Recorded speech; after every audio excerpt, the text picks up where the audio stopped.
আজ মহান স্বাধীনতা দিবস। সোনালী নিউজের পক্ষ থেকে আপনাদেরকে স্বাধীনতার শুভেচ্ছা। আমরা এখন অবস্থান করতেছি ঠাকুরগাঁও যে মহাসড়কটি রয়েছে সেই সড়কে। আজকে স্বাধীনতা দিবস উপলক্ষে বিএনপির পক্ষ থেকে বিজয় র্যালি বের করা হয়েছে। গত যে বছরগুলো গেছে সেই বছরে তারা এরকম বড় পরিসরে কোনো বিজয় মিছিল বের করতে পারেনি। তারই প্রেক্ষাপটে আমরা লক্ষ্য করছি যে তাদের যে বিজয় মিছিলটি বর্ণাঢ্য র্যালি মাধ্যমে তারা হচ্ছে যেই আজকে এই স্বাধীনতা দিবসটি তারা উদযাপন করতেছে।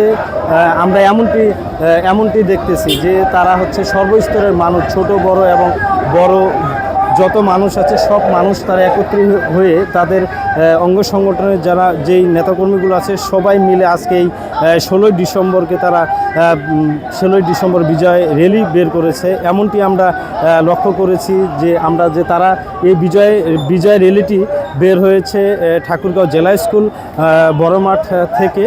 তারা হচ্ছে এই র্যালিটি ঠাকুরগাঁও বাস স্ট্যান্ড হয়ে আবারও বিভিন্ন সড়ক প্রদর্শন করে তারা হচ্ছে আবারও এই মাঠে জমায়েত হবে, আমরা এমনটি জেনেছি।